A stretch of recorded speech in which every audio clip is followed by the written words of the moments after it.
दुग्ध व्यवसायात खात्रीशीर गाई व म्हशी खरेदी करण्यासाठी पुढील नंबरवर संपर्क करा. Maratha dairy farm, Karnal, Haryana. Rajendra Dudhane. Mobile number 9588526609 किंवा 8950952007. नमस्कार शेतकरी बंधू भगिनींनो, तुम्ही पाहत आहात ग्रेट महाराष्ट्र चॅनल. तुम्ही चॅनलवर नवीन असाल तर लगेच सबस्क्राईब करा आणि घंटीच्या चिन्हाचे बटन दाबा, म्हणजे आमचे नवे व्हिडिओ तुमच्यापर्यंत लगेच पोहोचतील. मित्रांनो, शेती आणि त्या शेतीसोबत जोडधंदा करणं गरजेचं आहे. हे आता सगळ्या शेतकऱ्यांना हळूहळू पटू लागले. जमीन लहान असो वा मोठी, शेतीला पूरक असा एक जोडधंदा असला की शेतीवर जास्त अवलंबून न राहता तुमच्या घरात पैशांचा ओघ सुरू राहतो. कारण आपल्याकडची शेती पावसावर अवलंबून आहे, हे तुम्हाला माहिती आहेच. ह्याच कारणामुळे गावातली बरीच मंडळी नोकरीच्या शोधात तालुक्याला किंवा शहराला जातात. काहींनी तर जमिनी विकून शहराच्या खुराड्यात राहून नोकरी केली. पण आता दिवस असे आहेत की नोकरीचाही भरोसा नाही. आज आहे उद्या नाही. शेतीवर अवलंबून नको म्हणून नोकरी केली तर नोकरीचीही गॅरंटी आजकाल नाही. मग आता करायचं काय? त्यात बरेच जण शिकतात, तालुका शहराला जातात, नोकरी करतात. त्यांना शेती आणि इतर कामं येत असतात. पण शिकल्यामुळे नको तो गर्व येतो की आता आपण इतके शिकलो आणि नोकरी नाही मिळत, म्हणून शेती किंवा घरचा पारंपरिक व्यवसाय कसा करायचा, लोक काय म्हणतील. पण ह्या सगळ्याला छेदत लोक काय म्हणतील याचा विचार न करता काही लोक आपल्या आवडीच्या कामाला हात घालतात आणि यशस्वी होतात. त्यात आत्ताची महागाई अशी की नुसती शेती ही पुरेशी नाही आणि नुसती नोकरी ही पुरेशी नाही. ह्यातून काही जण आपल्या पद्धतीने मार्ग काढतात. आज आम्ही अशाच एका माणसाला भेटलो ज्यांनी मळकी वाट सोडून स्वतःच्या आवडीने दूध व्यवसायात उतरून आणि यशस्वी करून दाखवला. ते आहेत मंगलवेढा तालुक्यातील बिभीषण लेंडवे. आंधळ गावात ते राहतात. विशेष म्हणजे ते एक शिक्षक आहेत. नोकरी ही चांगलीच आहे, पण आवड आणि निकड त्यांना स्वस्थ बसू देत नव्हती. त्यांना जनावरं पाळायची आवड आहे. मग काय, आवड आहे तर सवड आहे. त्यांनी 2018 साली एका गाय पाळण्यापासून सुरुवात केली. लगेच एकाच्या 5 गायी झाल्या. संगोपन करताना आपल्या डॉक्टर मित्रांचे मार्गदर्शन घेत त्यांनी पंजाब आणि बंगळूर अशा ठिकाणाहून गायी विकत आणल्या आणि 2 वर्षात त्यांचा 5 गायींचा गोठा 20 गायींचा झाला. त्यांचा हा गोठा मुक्त गोठा आहे. त्यात सगळ्या HF जातीच्या गायी आहेत. मुक्त गोठा निवडण्याचा निर्णय त्यांनी घेतला कारण त्याचा गायींच्या आरोग्यावर चांगला परिणाम होतो. गायी चालत फिरत असतात, त्यांच्यावरचा ताण कमी होतो. फिरल्यामुळे त्यांच्या पोटाचा व्यायाम होतो, त्यामुळे चाऱ्याचे पचन होते आणि अर्थातच दूध उत्पादन चांगलं होतं. त्यांनी सगळ्या गोठ्यात आधुनिक पद्धत वापरली आहे. मिल्किंग मशीन ते चारा कापण्याची मशीन, तसेच चाऱ्यासाठी ते 365 दिवस पुरेल इतका मुरघास स्वतः तयार करतात. आमचे होस्ट विठ्ठल पाटील यांनी त्यांची मुलाखत घेतली तेव्हा त्यांनी ह्या मागची कारणं सांगितली. त्यांनी मुक्त गोठा पद्धत का निवडली, व्यवसाय सुरू करताना त्यांना कोणत्या अडचणी आल्या, जनावरांच्या आरोग्याची काळजी ते कशी घेतात, ओला चारा सुका चारा ते कोणता देतात, मुरघास ते कसा तयार करतात, त्यांच्याकडच्या गायांच्या गाभण राहण्याला ते काय काय उपाय करतात, गाय विकत घेताना काय गोष्टी पाहून घ्यावीत, अशा अनेक प्रश्नांची उत्तरं त्यांनी दिली आहेत. चला तर पाहूया बिभीषण लेंडवे यांची संपूर्ण मुलाखत. धन्यवाद.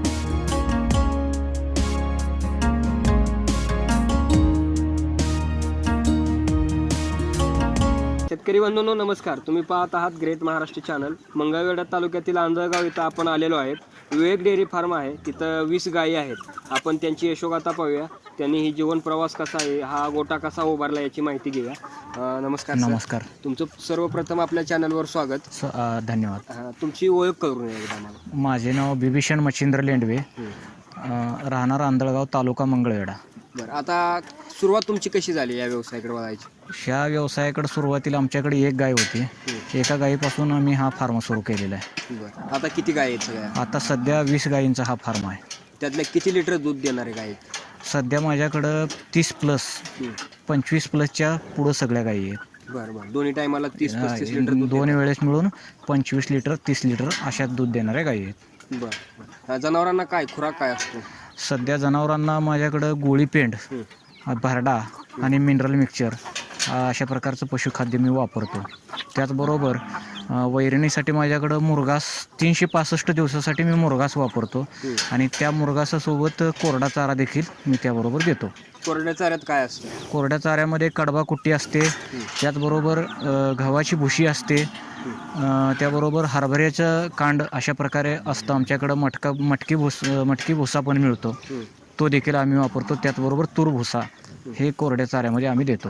बरं. साधारणपणे एक गाय काय किमतीची आहे आपल्याकडे? माझ्याकडं एक गाई ह्या गायी आहेत, ज्या गायी खरेदी केलेल्या आहेत त्या सगळ्या गायी 80,000 रुपयाच्या पुढच्या गायी आहेत बरं. खरेदी करताना. कुठून खरेदी केल्या तुम्ही? यातल्या बऱ्यापैकी गायी ह्या बेंगलोर ब्रीडच्या गायी आहेत आणि 2 गायी याच्यामध्ये पंजाब ब्रीडच्या गायी आहेत. बरं. तिकडून जाऊन आणल्या का? जाऊन आणलेल्या आहेत तिकडून गायी. बरं बरं.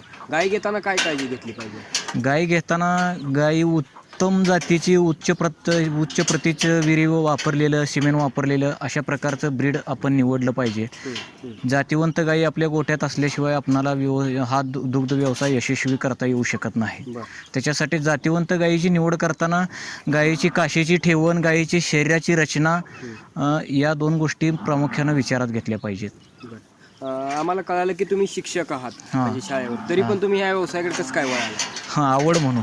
बरं. तुम्हाला जनावरांची आवड होती. आवड आहे मला म्हणून. बरं. मग सुरुवातीला हा व्यवसाय करताना काय अडचणी काय आल्या? याच्यामध्ये प्रामुख्यानं हा व्यवसाय करत असताना मला फारशा अडचणी आल्या नाहीत. याच्यामध्ये पशुवैद्यकाचं जे मार्गदर्शन आहे, आमच्यातील डॉक्टर अंकुश लेंडवे असतील, डॉक्टर तानाजी भोसले असतील, या 2 डॉक्टरच्या मार्गदर्शनामुळं आज हा जो गोठा आहे तो उभा राहिलेला आहे.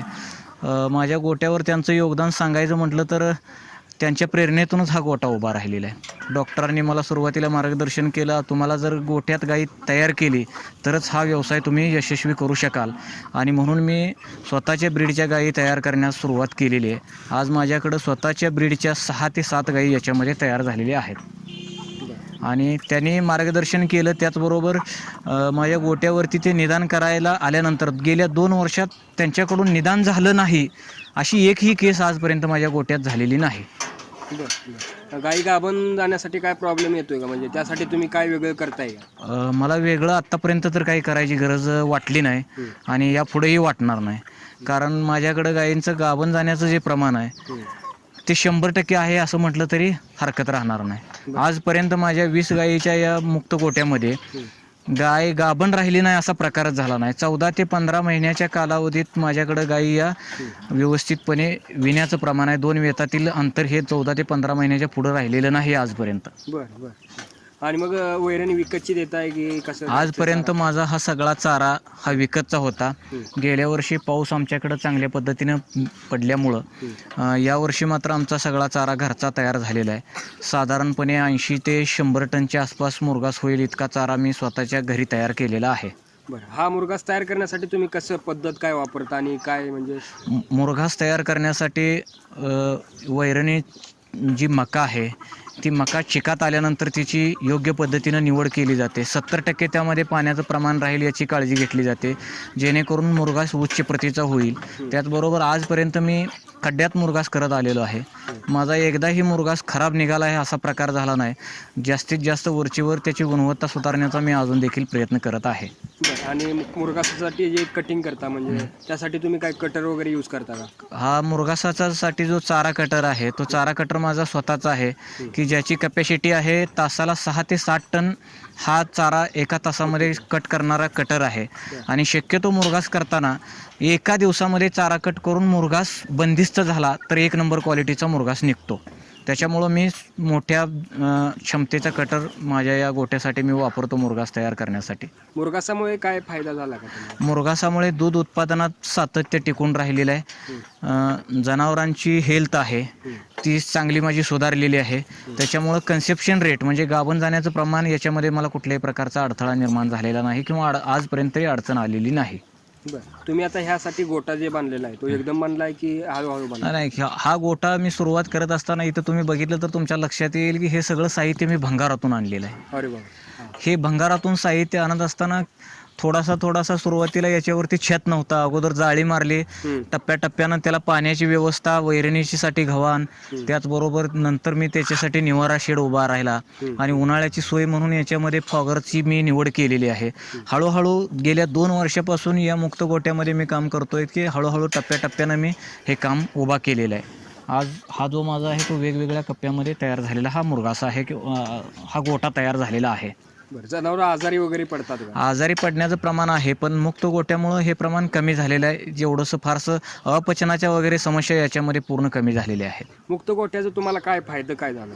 ज्याच्यामध्ये गायींची व्यायाम चांगल्या पद्धतीने होतो, खाल्ल्यानंतर त्याची पचनशक्ती सुधारते, परिणामी जनावरांची तब्येत चांगल्या प्रकारे राहते. त्याच्याचबरोबर आजाराचं प्रमाण कमी राहिलेलं आहे. याच्यावरती जे मनुष्यबळ लागतं आहे ते कमीत कमी मनुष्यबळामध्ये हे काम होताना दिसून येतं आहे. असे अनेक प्रकारचे फायदे आहेत की दुधात सातत्य टिकून राहिलेलं आहे, बऱ्यापैकी आजाराचं प्रमाण कमी होतं आहे आणि गायीवरचा जो ट्रेस आहे तो मुक्त संचार गोट्यामुळं जो ताण आहे तो कमी होतो. स्वाभाविकच याच्यातून दूध उत्पादनात वाढ होते. बरं. आणि दूध काढण्यासाठी काय यंत्राचा वापर करताय की हाताने काढताय? तसं दूध काढण्यासाठी मी 5 गायीपासून सुरुवात केली त्यावेळेस मी मिल्किंग मशीनचा वापर करतो आहे. मिल्किंग मशीनशिवाय दूध काढणं काही शक्य नाही. बरोबर. त्याच्यामुळे यांत्रिकीकरणामध्ये सगळ्या बाबी मी ठेवलेल्या आहेत, ज्याच्यामध्ये चारा कटर असेल, त्याचबरोबर दूध काढण्याचं मशीन असेल, या सगळ्या सुविधा मी यांत्रिकीकरण. त्याचबरोबर गोट्यामध्ये खत काढण्यासाठी मी ट्रॅक्टरचा वापर करतो, फळीच्या सहाय्यानं ट्रॅक्टरच्या सहाय्यानं काढतो. मुक्त गोट्यात पावसाळ्यात काय म्हणजे हे होतो का, अपघात होतो? मुक्त गोट्यामुळं पावसाळ्यात थोडासा जनावरांना त्रास होतो, किचकिच होते, पण 4-5 दिवसातून जास्त पावसाचं प्रमाण असेल तर खत ओढून बाजूला घेण्याची व्यवस्था असेल तर फारसा काही त्रास जाणवत नाही. फक्त पावसाच्या दिवसात याची निवाऱ्याची व्यवस्था चांगली असायला पाहिजे आणि वेळच्या वेळेला खत उचलला गेला तर पावसाळ्यात याचा काही त्रास जाणवत नाही. बरं. तुम्ही पंजाबवरून गायी आणल्या तर इथं सेट करण्यासाठी काय केलं वेगळं? मला काहीच त्रास झाला नाही. गायी आणल्यानंतर गायीवरती थोडासा ट्रेस होता. मी आणल्यानंतर गायींचं रक्त काढलं सुरुवातीला. रक्त घेऊन लॅबमध्ये रक्ताची टेस्ट केली आणि त्याच्यामध्ये जे काय आजाराचं प्रमाण वाटलं, त्याच्यामध्ये अनाप्लाझ्मा असेल याच्यासारखं निदान डॉक्टरांनी बघून लगेच केलं. त्याच्यामुळं गायीच्या जरी आहारात, पाण्यात, वातावरणात बदल झाला असला तरी फारसा काय ती जनावरांना जाणवलेला दिसून येत नाही. कारण जनावरं लगेच माझ्याकडं 5 ते 6 दिवसामध्ये शेट होऊन खायला सुरुवात झाली व्यवस्थित. तेव्हापासून अजून तिकडून आणलेल्या गायी माझ्याकडे एकदाही आजारी नाहीत. बरं. त्या गायी आणल्यानंतर मी बेंगलोरनं 2 गायी आणल्या, त्यांच्यामध्ये देखील मला कुठं आजाराचं प्रमाण काही वाटलेलं नाही. आधुनिक पद्धतीनं हा व्यवसाय करणं आणि पारंपरिक पद्धतीनं करणं यामध्ये तुम्हाला काय म्हणजे वाटतं? याच्यामध्ये जमीन आसमानचा फरक आहे. पारंपरिक पद्धतीनं आपण जो व्यवसाय करतो त्यामध्ये अपेक्षित दूध उत्पादन आपणास निघत नाही आणि पारंपरिक पद्धतीनं जर हा व्यवसाय आपण करत गेलो तरी हा व्यवसाय पुढं टिकेल असं वाटत नाही. या व्यवसायाला आधुनिकपणाची जर जोड दिली आणि शास्त्रीय पद्धतीनं जर हा व्यवसाय केला तरच माणूस याच्यामध्ये यशस्वी होऊ शकतो. की ज्याच्यामध्ये जनावरांचा आजार व्यवस्थापन आहे, तुमचं मॅनेजमेंट किती खास आहे याच्यावरती तुमची जनावरांचं सगळा गोटा अवलंबून आहे. याच्यासाठी आम्ही कुठलेही कामगार नेमलेले नाही. आम्ही हे घरच्या घरीच आम्ही सगळं कुटुंब मिळून हे सगळं काम करतो. सगळ्या कुटुंबातील 1-2-3 माणसांनी जर काम केलं तर सकाळी एक अर्धा तास आणि संध्याकाळी एक अर्धा तासात आमचं हे काम संपतं आहे. ते काम आम्ही अजून कमी करण्याचा प्रयत्न करत आहोत. त्यात जास्तीत जास्त मशिनरीचा वापर करून हे काम कमीत कमी अजून किती वेळात होईल हे बघण्याचा माझा प्रयत्न आहे. आता किती दूध संकलन किती होतं? आता सध्या आमचं दिवसाचं या एकूण गायीपैकी 8 गायी दुधावर आहेत. 140 लिटर दिवसाचं आमचं संकलन आहे. 140. हां. बाकीच्या गायी गाभण आहेत, काही याच्यामध्ये तुम्हाला काड्या दिसतील, त्या अजून काही गाभण जाणार आहे. काय रेट काय मिळतं? सध्या दुधाला आमच्याकडे 31.50 रुपये आम्हाला दर मिळतो आणि दूध आमचं जागेवरून उचललं जातं. आम्ही दूध घालण्यासाठी कुठेही जातो. दूध व्यवसायामध्ये तुम्ही काय अजून शेतकऱ्यांना म्हणजे वेगळं सांगू शकाल? तुम्हाला काय अनुभव सांगतो? दूध व्यवसाय करत असताना शेतकऱ्यांनी डॉक्टरांच्या सल्ल्यानं वेळोवेळी जंत निर्मूलन करून घेणं, वेळोवेळी त्याला लागणाऱ्या औषधाचा वापर केला तर हा व्यवसायाची शास्त्रीय जोड मिळू शकते आणि शास्त्रीय जोड मिळाल्याशिवाय हा व्यवसाय यशस्वी होऊ शकत नाही. मी आधुनिक व्यवसायाच्या बाबतीत सांगेन की जनावरांना प्रत्येक वेळी जंत निर्मूलन करणं, त्याचबरोबर जनावरांना गोष्टी होऊ नये यासाठी त्यांची फवारणी करणं आणि दुसरी विशेष गोष्ट सांगायची म्हणजे आमच्या गायी वर्षातून आमच्याकडे कारहुनी नावाचा जो सण असतो ते एकच सणालाच फक्त धुतलेल्या गायी. परंतु या गायी तुम्हाला या एकाही गायीला तुम्हाला अंगाला शेण लागलेलं दिसणार. एवढ्या गायी वर्षातून आमच्याकडे ज्या कालवडी आहेत त्या कालवडी जन्मापासून त्या कालवडी विण्यापर्यंत आम्ही त्याला धुतलेलं नाही आजपर्यंत. त्याचं कारण काय आहे? काही गरजच वाटत नाही. मुक्त संचार गोट्यामुळं त्यांना घासण्याची वगैरे व्यवस्था आज केलेली आहे आणि त्यामुळं त्या स्वतः गाई घासून स्वतःचा खरारा करून व्यवस्थितपणे घेऊ शकतात आणि व्यवस्थित त्यांची तब्येत जर मेंटेन राहिली तर अंगावरचे केस कमी होऊन ऑटोमॅटिक त्यांच्या अंगाला कुठेही शेणची गरज तुम्हाला दिसणार नाही. त्यांना धुण्याची गरज मला तर वाटत नाही.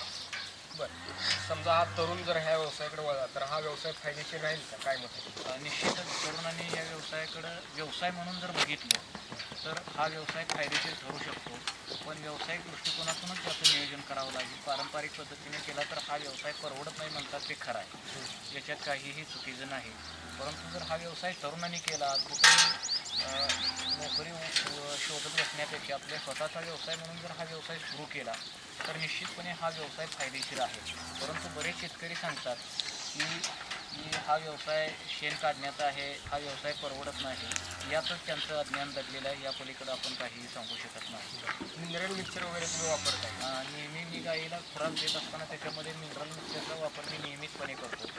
त्यात खुराकासोबत देतो, त्यामुळं गायींची तब्येत देखील चांगलं आहे, पचनाचं प्रमाण चांगलं आहे आणि गाभण जाण्याचं प्रमाण देखील निश्चितच चांगलं आहे. तुम्ही कालवडींचं नियोजन कसं करता पाड्याचं? आता माझ्या गोट्यात जवळजवळ 5 कालवडी आहेत. या 5 कालवडींचं संगोपन करत असताना मी सुरुवातीला या कालवडींना 3 लिटर प्रमाणात सकाळी 3 लिटर, संध्याकाळी 3 लिटर, दिवसाला 6 लिटर प्रमाणात पहिला 1 महिना मी दूध पाजतो. तिसऱ्या दिवसापासून या कालवडीला मी पाणी पिण्याची व्यवस्था केली आहे आणि वेळच्या वेळेला त्यांचं निर्मूलन करतो. तिसऱ्या आठवड्यापासून 7व्या दिवसापासून त्यांना काफ स्टार्टर नावाचं जे त्यांचं पशुखाद्य आहे ते मी वापरतो आणि साधारणपणे 1 किलो पशुखाद्य त्याने खायला सुरुवात केल्यानंतर त्याचं दूध बंद करतो आणि वेळच्या वेळेला जंत निर्मूलन केल्यामुळं त्यांची हेल्थ चांगली राहिलेली आहे. आज माझ्या गोठ्यातील 9व्या महिन्यातील ज्या गायी आहेत त्यांचं वजन आज जवळजवळ 250 किलो आहे आणि 250 किलो एवढ्या वयातल्या कालवडी माझ्यावर आलेल्या आहेत. परंतु 330 प्लस झाल्याशिवाय मी त्या कालवडी बांधणार नाही आणि यापुढं चांगल्या सिमेंटचा वापर करून मी त्या कालवडी धरून आपल्या गोट्यात जास्तीत जास्त दूध देणाऱ्या गायी कशा तयार करता येईल हे माझं अंतिम ध्येय आहे. बरं, आपल्या महाराष्ट्रातला दुग्ध व्यवसाय हा आता भरारीचा म्हणजे वाढत आहे आणि बरेच शेतकरी किंवा बरेच तरुण लोक तिकडे वळत आहेत. तर ब्रीडिंगवर काम झालं पाहिजे, तुमचं काय मत आहे? निश्चित ब्रिडिंगवर काम झाल्याशिवाय हा व्यवसाय भविष्यात व्यवसायाची वाढ होऊ शकणार नाही आणि कुठलाही तरुण या व्यवसायाकडे येऊ शकणार नाही. कारण जर तुमच्या गोट्यात चांगली जास्त दूध देणारी गाय असेल, कमीत कमी आजारी पडणारी गाय असेल तरच हा व्यवसाय तुम्हाला पुढे नेऊ शकेल. अन्यथा 5-6 लिटर दूध देणाऱ्या गायी हा तुमचा गोठा पुढे घेऊन जाऊ शकणार नाही अशी माझी खात्री वाटते. पाण्याचं नियोजन कसं करतो? यंदा वर्षभर पाण्याचं नियोजन करत असताना अत्यंत स्वच्छ पद्धतीचं पाणी मी यांना देतो. त्यामुळे माझ्याकडं स्वच्छ पाण्याचा वापर केल्यामुळे आजाराचं प्रमाण कमी राहिलेलं आहे. महाराष्ट्रभर संपूर्ण लंपीची साथ होती, त्या काळात देखील माझ्याकडे एखादीही केस लंपीची सापडलेली नाही. कारण हे त्यांच्या पशुखाद्यात किंवा त्यांच्या या चारा वैरणीत याच्या नियोजनातच हे सगळं सार दडलेलं आहे असं मला वाटतं. बरं, तर आता सध्या तुम्हाला या व्यवसायातून किती इन्कम मिळतो, किती फायदा होतो? आता तसं बघायला गेलं तर हा व्यवसाय शून्यातून सुरू झालेला आहे आणि या व्यवसायात माझ्या अपेक्षेपेक्षा पण जास्त उत्पादन मिळते. असं मला वाटलं पण नव्हतं की इतकं याच्यापेक्षा जास्त उत्पादन याच्यातून सध्या मिळायला लागले. जर या गाईच्या दुधाला 30 रुपये 31 रुपये हा दर जर कायम राहिला तर साधारणपणे आता सध्या माझा महिन्याचा टर्नओव्हर 1,50,000 रुपयेचा आहे. त्याच्यातून जरी याच्यावरती सगळं तुम्ही विकत घेतलं तर याच्यावरती 70% खर्च होतो, 30% तुम्हाला याच्यामधून नफा राहतो. निश्चितच सगळं तुम्ही विकत घेतलं तर आणि बऱ्यापैकी चारा जर तुमच्या घरचा उपलब्ध असेल आणि तुम्ही कष्ट करणारे सगळे लोक जर घरचे असतील तर याच्यामध्ये किमान 50% फायदा राहतो. फक्त याच्यामध्ये योग्य व्यवस्थापन हा महत्त्वाचा घटक आहे. तुम्ही शेतकऱ्यांना शेवटचा काय संदेश द्याल या व्यवसायात? त्या व्यवसायाकडे सकारात्मक दृष्टिकोनातून बघितलं आणि तुम्हाला पशुतज्ञाचं जर योग्य मार्गदर्शन लाभलं तर तुमचा अनावश्यक खर्च टळून वेळ तुमचा वायपट न जाता तुमचा वेळ सत्कारणी लागून एक आवड म्हणून जर हा व्यवसाय केला तर हा व्यवसाय निश्चितपणे फायदेशीर ठरू शकतो. एवढाच मी आजच्या तरुणाला सल्ला देईन. थँक्यू सर, तुम्ही इथं मला मुलाखत दिल्याबद्दल. तर शेतकरी बंधूंनो, तुम्ही चॅनलवर नवीन असाल तर आपल्या चॅनलला सबस्क्राईब करा, लाईक करा, शेअर करा. धन्यवाद.